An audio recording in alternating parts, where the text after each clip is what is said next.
This scene takes place when Henry VIII is angry with his wife Catherine of Aragon for not being able to produce a male heir. Here's your new child, Henry!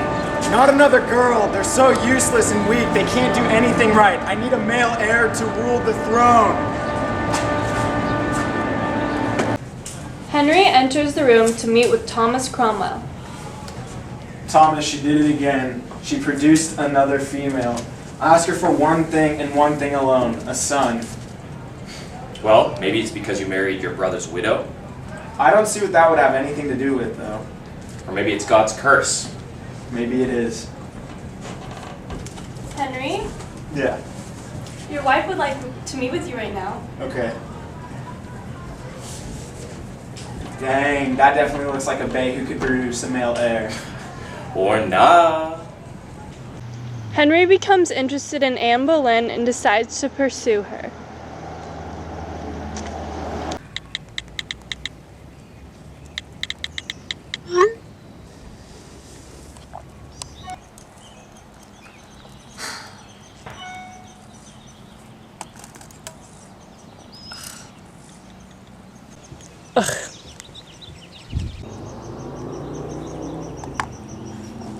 Oh, okay. Soon she began to be the only thing that crossed his mind, and Anne Boleyn started to slowly cave in and pursue Henry back. It's Mr. Steal Your Girl. It's Mr. Steal Your Girl. Catherine saw Anne talking with Henry VIII and got mad.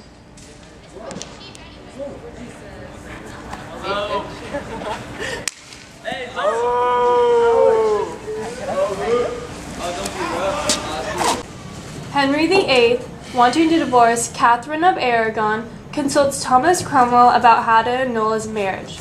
Since Catherine had ties to the Catholic Church, the plan to get a divorce was going to have to be a good one.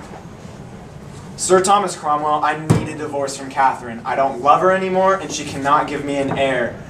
But she is the aunt of Pope Charles V, and I need to do something to find someone to annul my marriage.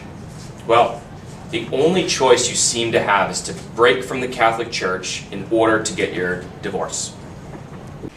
Henry VIII acts on his decision of breaking away from the Catholic Church, and soon after he creates the Anglican Church.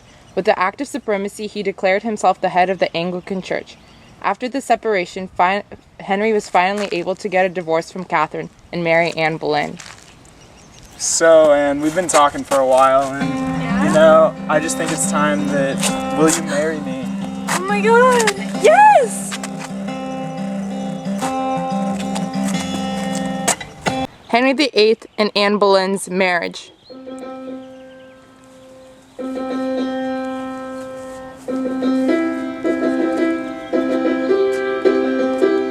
Anne, do you take Henry to be your lawfully wedded husband?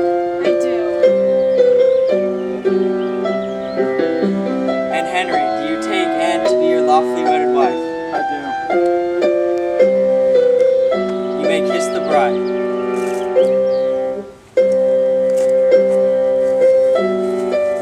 However, Henry's conflicts with getting a son had reoccurred. Why? Why does this have to happen to me?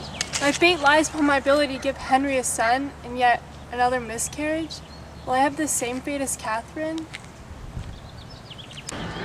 Jane delivers the news about Anne's miscarriage. Henry, I need to talk to you about the baby.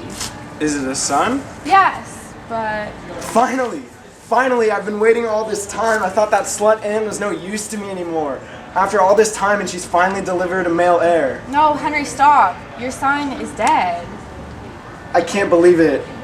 I'm so freaking pissed. I'm so sorry, Henry. It doesn't matter anymore. You're all that matters now. I only care about you. I must go now. Henry comes to Cromwell seeking advice. I can't take Anne anymore. I'm fed up with her.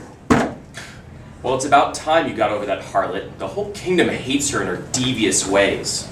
Well, then help me get rid of her, just like we did with Catherine. My mind is only concerned with Jane now. I have been waiting to hear you say that. What's this?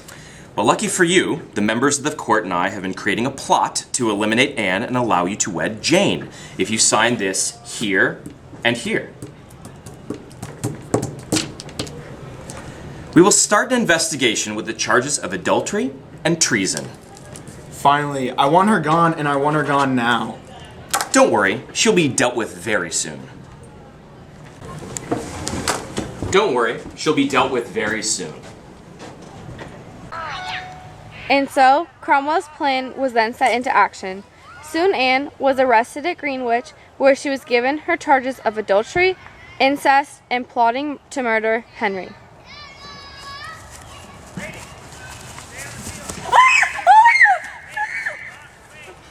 She was then taken to the same tower where she prepared for her coronation. All of her conspirators were arrested after she was, and soon they were all put onto trial and executed. Henry's marriage with her was declared invalid on March 19th, and Anne was beheaded. Without a large coronation, Jane married Henry VIII, and shortly she became pregnant. Jane's every want and need was taken care of by Henry, for he was whipped by her. However, Jane was more reluctant because she didn't want to have the same fate as Henry's other wives.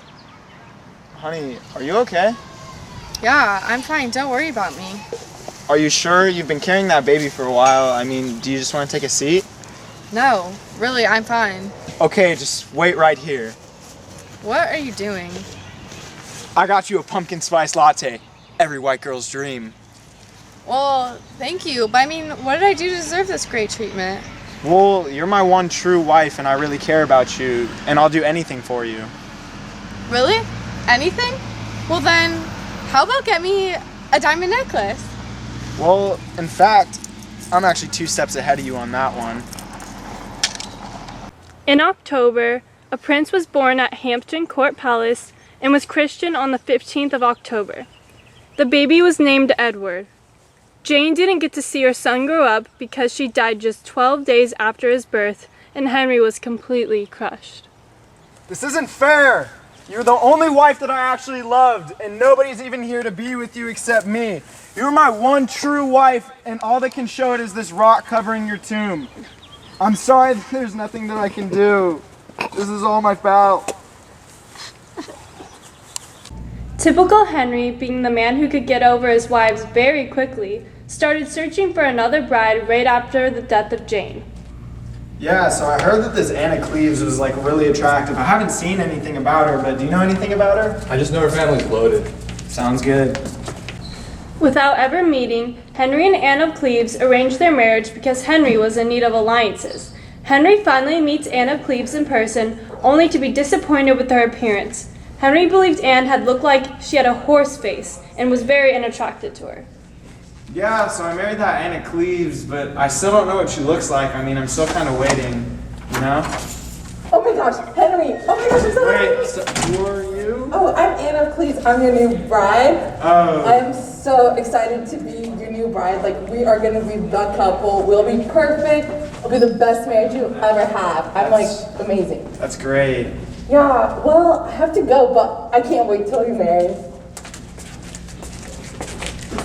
Dude, she basically looked like she had the face of a horse, and she definitely could not get 362 likes on an Instagram photo like I have been hearing. Henry started to annul the marriage, and since Anne was smart, she didn't oppose to anything because she saw trouble for herself if she became an obstacle for him. Here's your ring, Henry. Well, you're still like my beloved sister to me. 16 days after Henry annulled his marriage with Anne of Cleves, he married the 19-year-old Catherine Howard, a young, vivacious girl who brought some zest into his life. Come on, Henry! Come on, let's go! Come on!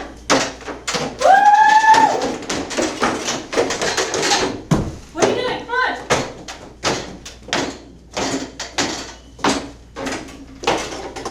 But with the age difference, she began to seek company of a handsome young man closer to her age.